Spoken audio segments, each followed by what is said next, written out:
आज मैंने यहाँ पर इंग्लिश की एक शॉर्ट स्टोरी ली है, सिंपल सी है, आसान सी है। तो सबसे पहले मैं क्या करूँगी कि इस स्टोरी की रीडिंग करूँगी, जिससे कि आपकी जो इंग्लिश है वो पढ़ने की प्रैक्टिस हो। आप चाहे कितने भी रूल्स नियम सीख लें, इंग्लिश पढ़ना सीखने के लिए सबसे बेस्ट जो तरीका है वो क्या है, आप जितना हो सके उतना डेली इंग्लिश रीडिंग प्रैक्टिस करें। और यहाँ पर मैं बताने वाली हूँ कि इंग्लिश के वर्ड्स का प्रोनाउंसिएशन मतलब कि उच्चारण कैसे करें। स्टोरी को रीड करने के बाद हम इसका हिंदी में ट्रांसलेशन भी करेंगे, जिससे कि आप इंग्लिश के वर्ड्स का मतलब भी जानेंगे हिंदी में। इससे आप इंग्लिश के वर्ड सीखेंगे नए नए, और इससे क्या होगा कि आपकी जो इंग्लिश की वोकैबुलरी है वो भी थोड़ी स्ट्रांग होगी। तो चलिए शुरू करते हैं। स्टोरी का क्या नाम है? The old greedy crane. तो सबसे पहले मैं यहाँ पर इसकी रीडिंग करूँगी। There was an old crane who lived by a lake. He was so old that he could not arrange for his food. The fish swam around him, but he was so weak that he could not catch them. One day, he was very hungry. He had not की ये short form है, hadn't had anything to eat for days together. In total dejection, he sat on the bank of the lake and began weeping. A crab who was passing by heard him crying and asked him for the reason. All of a sudden, he hit upon an idea.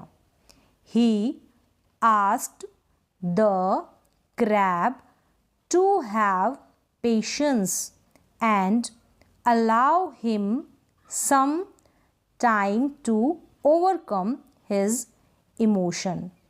The crab consoled him and became silent. Meanwhile, the crane pretended to have overcome his emotions and began saying in a sad tone, "Perhaps you are not aware of the future of the aquatic animals of this lake. They will soon die without water." "What?" the crab exclaimed.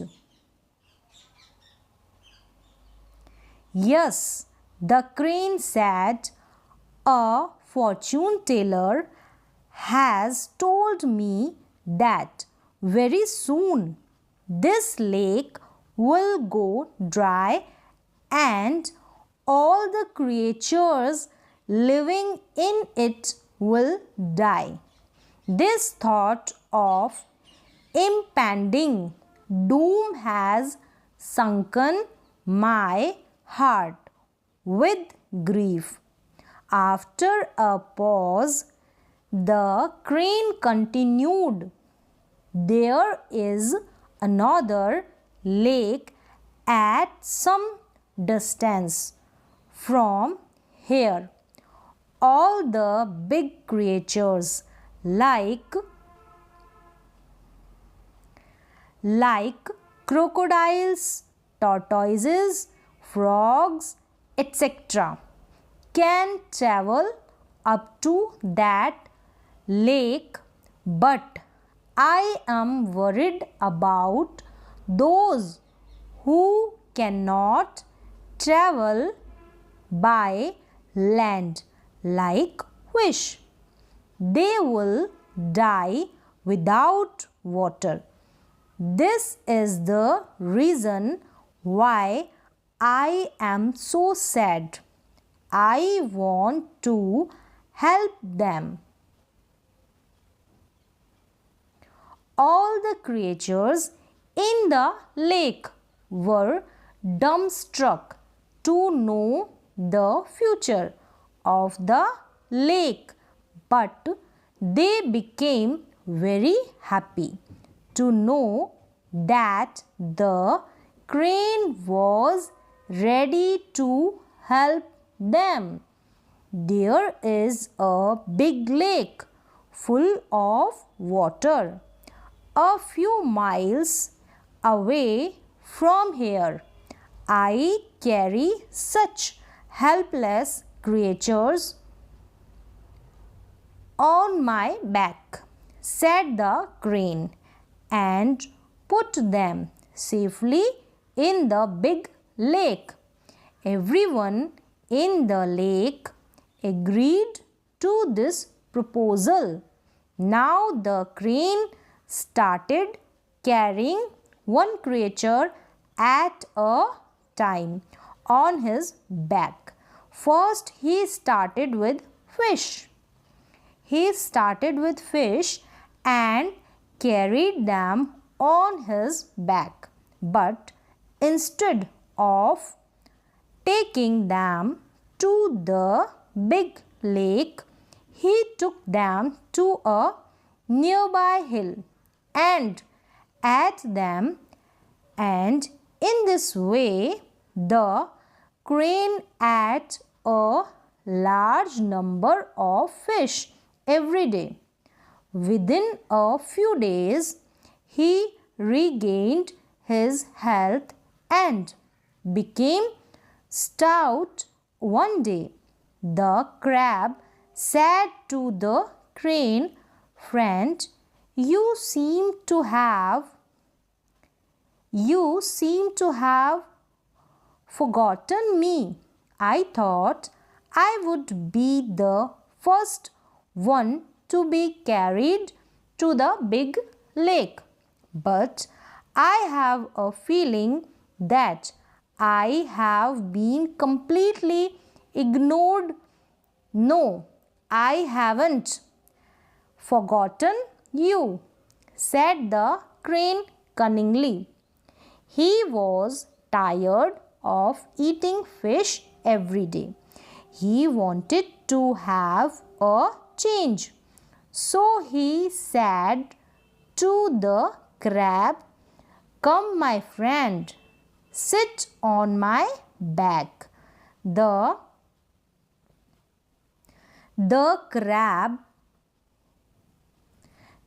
crab gladly sat on the crane's back, and the crane flew towards the big lake. "How far is the lake now?" the crab asked. The crane thought that the crab was quite an innocent creature. He would never know his evil plans. So he said angrily, "You fool! Do you think I am your servant? There is no other lake around here. I made this plan in order to be able to eat you all. Now you too be prepared to die." But the crab didn't lose his senses. He quickly grabbed the long neck of the crane with his sharp claws and told him to return to the old lake. He threatened to cut the crane's neck into two if he didn't obey him. The crane was left with no choice but to return to the old lake. On reaching the lake, the crab immediately jumped off the back of the crane. Then he told all the other creatures about the crane's misdeeds. This made the creatures very angry. They attacked the crane and killed him. Moral: never be greedy. अब आगे हम इस story का हिंदी में translation करेंगे। The old greedy crane, story का नाम है। ओल्ड मतलब बूढ़ा, ग्रीडी मतलब लालची, क्रेन का मतलब होता है सारस, एक बूढ़ा लालची सारस। There was an old crane, एक बूढ़ा, ओल्ड मतलब बूढ़ा, क्रेन, वॉज मतलब था, क्रेन मतलब सारस, एक बूढ़ा सारस था। Who lived bye a lake, वो लेक के पास रहता था। ही वॉज सो ओल्ड, वो बहुत ज़्यादा बूढ़ा था। That he could not arrange for his food, इतना बूढ़ा था कि वो अपना जो खाना था उसका भी बंदोबस्त नहीं कर पाता था, उसका भी अरेंजमेंट नहीं कर पाता था। द फिश स्वाम अराउंड हिम, जो फिश थी, जो मछलियाँ थी, वो उसके चारों तरफ क्या करती थी, तैरती थी। लेकिन but he was so weak, वो क्या था, बहुत ज़्यादा वीक था, कमज़ोर था, कि that he could not catch them, कि वो उनको पकड़ भी नहीं सकता था। वन डे, कैच मतलब होता है यहाँ पर पकड़ना। वन डे, वीक मतलब कमज़ोर। वन डे, एक दिन, ही वॉज वेरी हंग्री, एक दिन वो क्या था, बहुत ज़्यादा हंग्री यानी कि भूखा था। He hadn't had anything to eat for days together, उसके पास एक साथ, काफ़ी दिनों के लिए उसके पास एक साथ कुछ भी खाने के लिए नहीं था। हैडंट का मतलब होता है नहीं था, और हेड का मतलब था या होना, कोई चीज़ नहीं होना। पास्ट टेंस के लिए हम हैड का यूज़ करते हैं, अगर हैव होता तो यहाँ पर वो प्रेजेंट के लिए होता है, हैड है पास्ट टेंस के लिए। In total detection he set on the bank of the lake and begin weeping, मतलब कि डिजेक्शन का क्या मतलब होता है, उदासी या निराश या निराशा। इन टोटल मतलब पूर्ण रूप से, या कह सकते हैं संपूर्ण रूप से। ही सेट मतलब बैठा था, ऑन द बैंक, बैंक पर, बैंक का, लेक जो झील है उसके किनारे पर, झील का जो किनारा होता है, नदी या झील, इनके किनारों को बोलते हैं हम बैंक, वहाँ पर बैठा था। और बिगिन यानी शुरू कर देना, वीपिंग मतलब रोना, उसने रोना शुरू कर दिया झील के किनारे। A crab who was passing by, एक क्रैब क्या, केकड़ा, क्रैब मतलब केकड़ा, जो वहीं से पास से ही गुजर रहा था। हर्ड हिम क्राइंग, उसने सुना उसको रोते हुए। And asked him for the reason, reason मतलब कारण, इसका कारण उससे, हिम यानी उससे, इसका कारण पूछा। All of sudden he hit upon an idea, अचानक, ऑल ऑफ सडन ये सब चीज़ें चल रही थी, अचानक ही उसे क्या आया, एक आइडिया आया, दिमाग में एक विचार आया। He asked the crab to have patience, उसने उससे पूछा, किससे, क्रैब से पूछा कि हाँ, कि वो पेशेंस, थोड़ा धैर्य रखेगा, तो इसके लिए अलाउ हिम सम टाइम, उसके लिए उसे कुछ समय दो, अलाउ करो, अनुमति देना या फिर समय दो, टू ओवरकम हिज इमोशंस की, कि वो अपने जो इमोशन हैं उनके ऊपर क्या कर सके, ओवरकम यानी कि काबू पा सके, उसे थोड़ा समय दे कि वो अपनी भावनाओं पर, इमोशन होते भावनाएं, उन पे ओवरकम कर सके यानी कि काबू पा सके। The crab consoled him and became silent, console का मतलब होता है यहाँ पे दिलासा देना या सांत्वना देना, तो क्रैब ने उसे दिलासा दिया, एंड बिकेम और चुप रहा वहाँ पर, मतलब चुपचाप बैठा था वहाँ पर, चुपचाप रहा। मीनवाइल, इसी दौरान, the crane pretend to have, pretend मतलब होता है दिखावा करना, तो इसी दौरान क्रेन ने क्या दिखावा किया, ओवरकम हिज इमोशंस, कि उसने अपना जो भावनाएं हैं उनके ऊपर ओवरकम यानी कि क्या कर लिया, उनको कंट्रोल कर लिया, काबू पा लिया है। Begin saying in a sad tone, और उसने बिगिन मतलब शुरू करना, सेइंग मतलब कहना, एक सैड टोन में उसने कुछ कहना शुरू कर दिया। क्या कहा, perhaps you are not aware of the future of the aquatic animals. Aquatic animals क्या होता है, जलीय जानवर जो होते हैं, एक्वेटिक जलीय जानवर, उनको कहा जाता है जो पानी में रहते हैं। परहैप्स मतलब शायद, और you are not aware, aware का मतलब कि तुम जागरूक या सचेत या परिचित कह सकते हो। आप कह सकते हो सचेत नहीं हो, परिचित नहीं हो, आप यहाँ पे है कि तुम्हें जानकारी नहीं है। क्या है? परहैप्स शायद तुम्हें जानकारी नहीं, you are not aware of the future, future यानी भविष्य, किसके भविष्य के बारे में? Aquatic animals of the lake, जो इस लेक के जो इस झील के एक्वेटिक जलीय जानवर है उनके बारे में तुमको जानकारी नहीं है। They will soon die without water, क्या हो जाएंगे? जल्द ही वो मर जाएंगे बिना पानी के। विदाउट मतलब बिना, वाटर मतलब पानी। What the crab exclaimed, crab ने कहा कि क्या? Yes the crane said, crane ने कहा हाँ, उसने कहा। A fortune teller, fortune teller का मतलब होता है ज्योतिषी, भविष्य बताने वाला होता है, उसको बोलते हैं fortune teller. Has told me that very soon this lake will go dry, एक फॉर्च्यून टेलर जो है ज्योतिषी है, उसने कहा था कि ये जो लेक है वो बहुत जल्दी ड्राई हो जाएगी, सूख जाएगी। एंड ऑल द क्रिएचर्स, जितने भी क्रिएचर है मतलब जीव जंतु जो प्राणी, जीव जंतु जो पानी में रहते हैं, जीव जंतु या प्राणी, क्रिएचर्स का मतलब होता है जो पानी में all creatures living in it will die, जितने भी क्रिएचर है जो इसमें रह रहे हैं, जो इस लेक में रह रहे हैं, क्रिएचर मतलब होता है जीव जंतु, जो जानवर है पानी में रहने वाले, उनके लिए कहा गया है यहाँ पर, वो जल्दी ही मर जाएंगे। This thought of impending Doom has sunken my heart with grief, impending Doom, impending Doom का मतलब होता है आने वाला प्रलय। दिस थॉट ऑफ आने वाला जो प्रलय है इसके विचार से, हैज़ संकन, संकन का मतलब इसी विचार में वो डूबे हुए थे, जो आने वाला प्रलय था, आने वाली जो मुसीबत थी, इसी विचार में वो डूबे हुए थे। और उनका जो दिल था यानी जो हृदय था वो दुख से भरा हुआ था। आफ्टर अ पॉज, थोड़ा रुकने के बाद, द क्रेन कंटिन्यूड, अब उसने अपनी बात जारी रखी, किसने? क्रेन ने।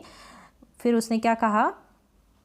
There is another lake at some distance from here, कहता है कि यहाँ से थोड़ी ही दूरी पे, क्या है? डिस्टेंस मतलब दूरी, थोड़ी, सम थोड़ी ही दूरी पे एक दूसरी लेक है, यहाँ पर झील है।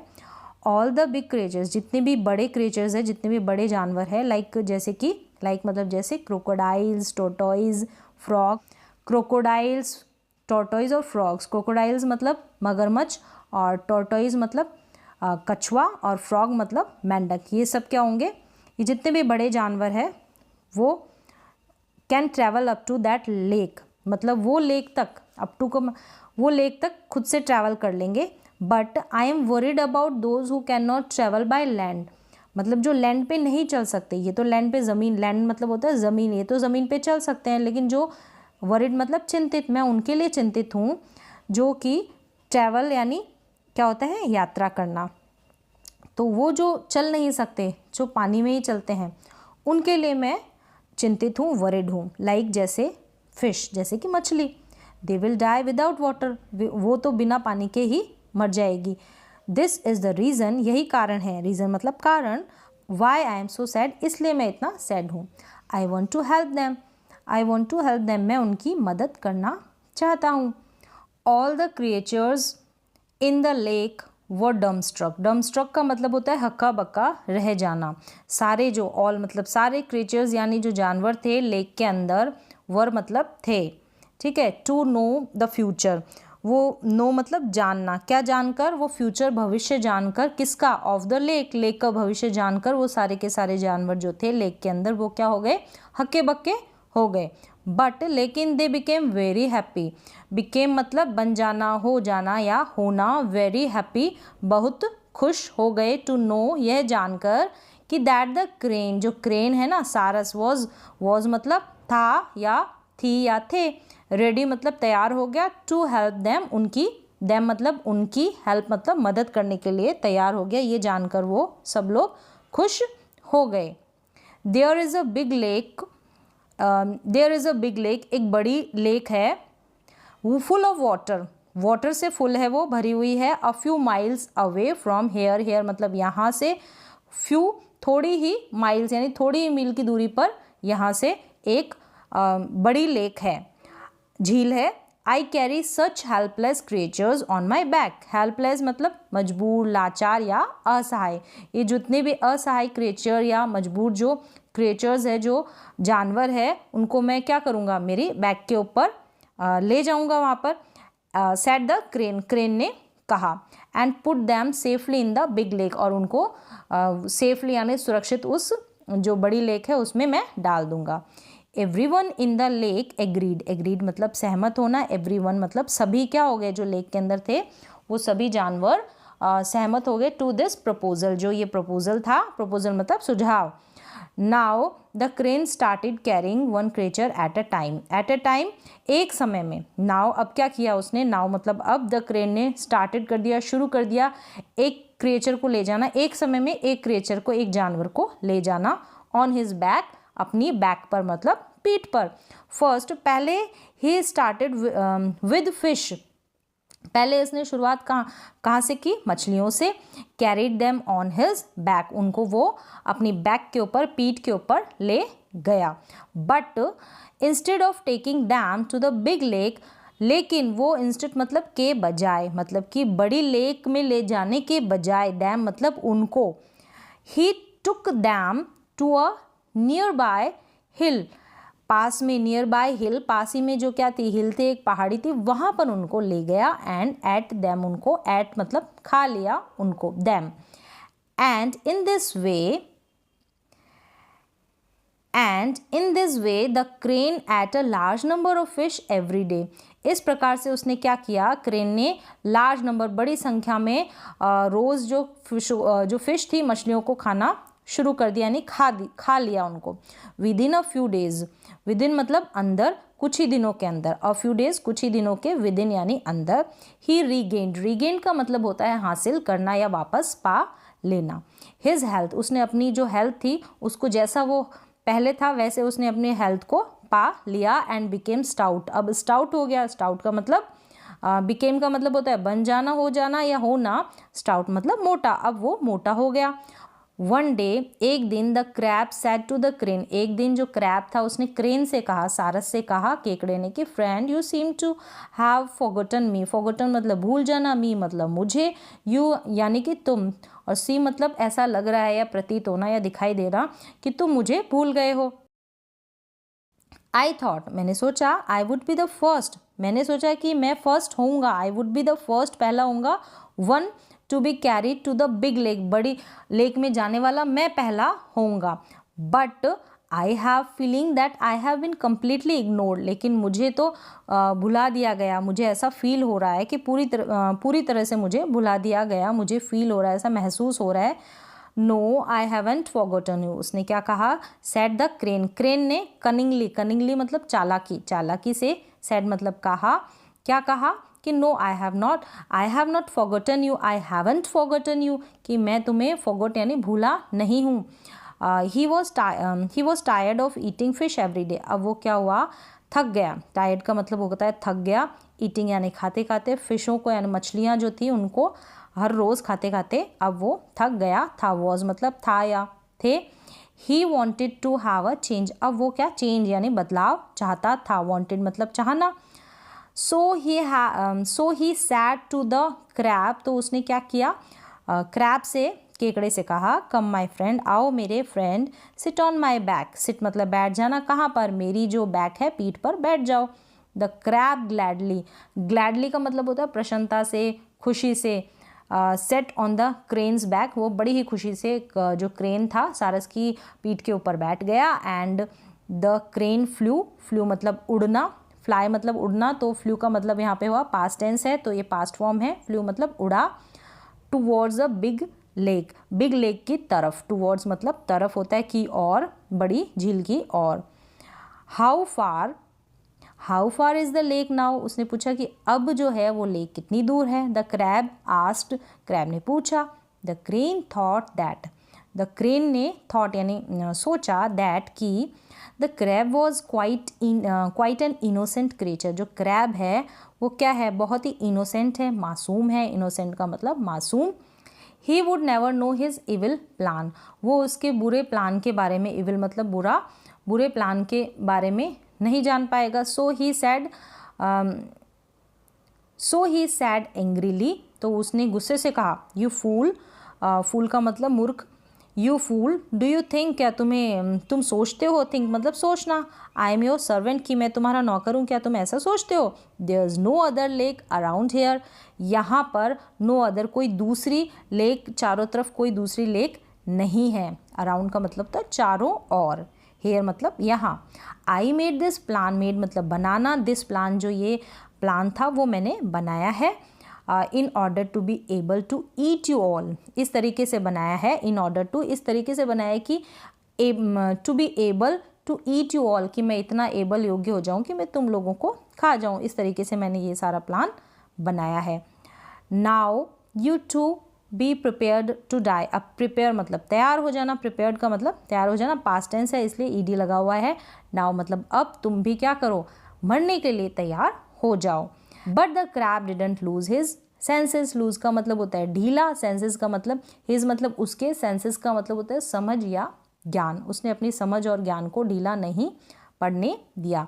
ही quickly grab the long neck of the crane with his sharp claws, अब उसने क्विकली यानी जल्दी से, फटाफट से, ग्रैब का मतलब होता है पकड़ना या पकड़ लेना, द लॉन्ग नेक, लॉन्ग मतलब लंबी, नेक मतलब उसकी जो गर्दन थी, ऑफ द क्रेन किसकी, क्रेन की, विद हिज शार्प, शार्प मतलब तीखे, पैने नुकीले, क्लॉज का मतलब होता है पंजे, उससे उसकी गर्दन को, उस क्रेन की गर्दन को पकड़ लिया उस केकड़े ने, and told him to return to the old lake, और उससे क्या कहा, रिटर्न यानी वापस लेकर चलो उसकी जो पुरानी लेक है ना, ओल्ड मतलब पुरानी लेक पर।